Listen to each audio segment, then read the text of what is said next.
Hello மக்களே, இன்றைக்கி வந்து சிக்கன் ஃப்ரைட் ரைஸ் எப்படி செய்கிறதுன்னு தான் நான் சொல்ல போகிறேன். Chicken schezwan fried rice. இதுக்கு வந்து நம்ம என்னென்ன வேணும்னு பார்த்துடலாம். ரொம்ப நல்லாயிருக்கும். நீங்கள் பாருங்கள், ஃபுல் வீடியோவை எப்படி இருக்குதுன்னு பார்த்து சொல்லுங்கள். இதுக்கு வந்து நம்ம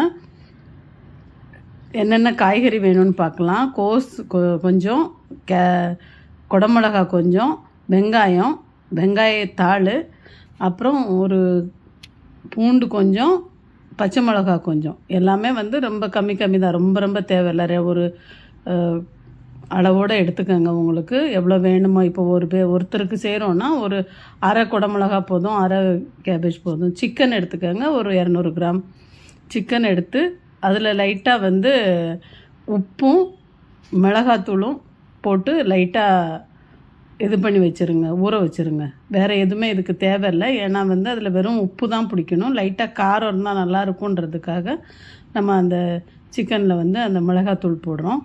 இதை வந்து லைட்டாக மிக்ஸ் பண்ணி ஒரு 10 நிமிஷத்துக்கு வச்சுருங்க. சைடில் வச்சுட்டு நம்ம கடாயை வச்சு நம்ம மற்றதெல்லாம் செய்யலாம். அதை எண்ணெய் ஊற்றிடலாம். எண்ணெய் ஊற்றி அந்த சிக்கனை போட்டு நம்ம வறுத்து எடுத்துடலாம். ஏன்னா வந்து சிக்கனை அதில் நம்ம வறுக்கும்போது அந்த சிக்கனோட தண்ணி டேஸ்ட் எல்லாமே அந்த ஃப்ரைட் ரைஸ்க்கு போகும். நார்மலி எல்லோரும் வந்து சிக்கனை ஃப்ரை பண்ணி தனியாக எடுத்து வச்சு அதை கட் பண்ணி போடுவாங்க. ஆனால் வந்து இதில் வந்து நம்ம வந்து டைரக்ட் சிக்கனை போடுறோம். அதனால் அந்த சிக்கனோட ஜூஸ் எல்லாமே அந்த ரைஸ்க்கு தான் வரும். அதனால் நல்லா டேஸ்ட்டாக இருக்கும். அதனால் நீங்கள் வந்து சிக்கனை அதிலே ஃப்ரை பண்ணிக்கோங்க. ஃப்ரை பண்ணி அதை தனியாக எடுத்துட்டு அதுக்கப்புறமா நீங்கள் அதில் வந்து மற்ற பொருள்லாம் போடலாம். அப்போ தான் அந்த டேஸ்ட் பர்ஃபெக்டாக இருக்கும். இப்போ பாருங்கள், இதை வந்து கரெக்டாக வந்துருச்சு. ஒரு 2-3 நிமிஷம் அதுக்கு மேலே போதும். சிக்கன் நார்மலாகவே வெந்துடும். அதை எடுத்துகிட்டு இப்போ 2 முட்டையை அடித்து ஊற்றிக்கோங்க. லைட்டாக உப்பு போட்டுக்கோங்க. இந்த முட்டைக்கு உள்ள டேஸ்ட்டுக்கு தகுந்த மாதிரி லைட்டாக உப்பு போட்டுக்கோங்க. போட்டு இதை நல்லா கிண்டி விடுங்க.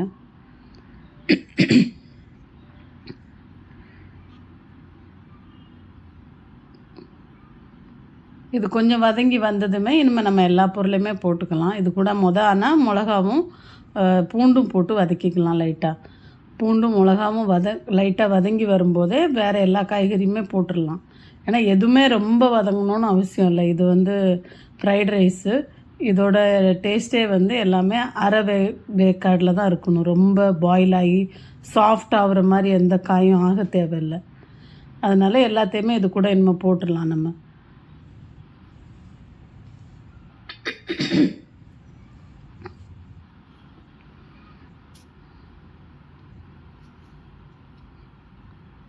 வெங்காயம்லாம் நல்லா வதங்கி வந்துருச்சு. எதுவுமே வந்து ரொம்ப வதங்க தேவையில்லை.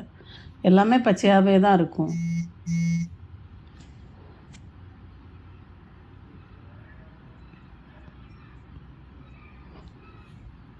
இப்போ எல்லாத்தையும் போட்டு லைட்டாக வதக்கிக்கலாம். லைட்டாக அதுக்கு தேவையான உப்பு போட்டுக்கோங்க. அந்த காய்க்கு தேவையான உப்பு எல்லாத்துலேயுமே நல்லா பார்த்துக்கோங்க.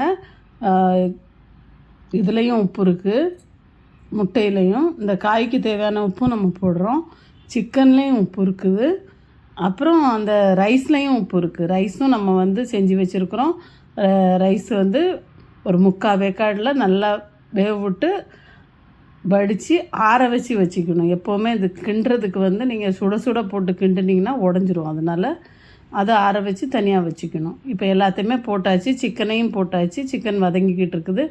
இது மேலே கொஞ்சம் ஒரு spoon soya sauce, 1 spoon vinegar, ஒரு 2 ஸ்பூன் நம்ம ஷேஸ்வான் சாஸ் போட்டுக்கலாம். ஷேஸ்வான் சாஸ் வீட்டில் செஞ்சது இருந்தாலும் ஓகே, நீங்கள் கடையில் வாங்கினாதும் ஓகே, போட்டுக்கலாம். அது காரத்துக்கு தான். அதனால் நீங்கள் 2-3 ஸ்பூன் கூட போட்டுக்கலாம், உங்கள் காரத்துக்கு ஏற்ற மாதிரி. அதனால் அது போட்டுக்கோங்க. அது போட்டு நல்லா வதங்கி வரட்டும். நல்லா அந்த வாசமெல்லாம் நல்லா அதில் வரட்டும். கலர் உங்களுக்கு தெரியும். நம்ம கலர் எதுவுமே சேர்க்கறதில்ல. இப்போ ஷேஸ்வான் நார்மலி எல்லோரும் கலர் போடுவாங்க. அதனால் ரெட்டாக இருக்கும். நம்மளது லைட் ஆரஞ்சாக தான் இருக்கும். ஏன்னா நம்ம கலர் சேர்க்கறதில்ல. இது வந்து ரைஸ் போட்டுருங்க. இந்த மாதிரி ரைஸ் நீங்கள் எவ்வளோ மசாலா செய்கிறீங்களோ அதுக்கு தகுந்த மாதிரி ரைஸ் போட்டுக்கோங்க. மோஸ்ட்லி ஒரு கேப்சிகம், ஒரு மிளகா, ஒரு கேப்சிகம், ஒரு எல்லா இதுக்கும் வந்து ஒன்று எடுத்திங்கன்னாக்கி வெங்காயம், கொஞ்சம் கேபேஜ் இது எடுத்திங்கன்னா ஒரு 2 பேருக்கு தாராளமாக நீங்கள் செய்யலாம்.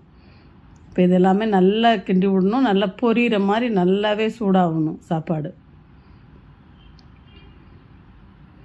நல்லா சூடாகி நல்லா எல்லாமே மிக்ஸ் ஆகி வரும்போது நீங்கள் டேஸ்ட் பார்த்துக்கோங்க. உப்பு கம்மியாக இருந்தால் லைட்டாக போட்டுட்டு இப்போ வெங்காயத்தாள் போட்டுடலாம். வெங்காயத்தாள் வந்து லாஸ்ட்டில் தான் போடணும். அது வேகக்கூடாது. அது வெறும் லாஸ்ட்டில் அப்படியே போட்டு கேஸை நிறுத்திடணும். அதுக்கு வந்து வேகணும்னு அவசியம் இல்லை. வெங்காயத்தாளுக்கு வந்து வதங்கினாலே போதும் லைட்டாக. இப்போ இந்த சூட்லேயே அது வெந்துடும். அதனால் அவ்வளோதான், இது முடிஞ்சுது. ரொம்ப சூப்பராக வந்திருக்கு. பாருங்கள் எப்படி இருக்குதுன்னுட்டு. நல்லாயிருக்கும். நீங்கள் கண்டிப்பாக செஞ்சு பார்த்து எனக்கு வந்து கமெண்ட் கொடுங்க. இவ்வளோ நேரம் நீங்கள் பார்த்ததுக்கு ரொம்ப நன்றி. Thank you so much.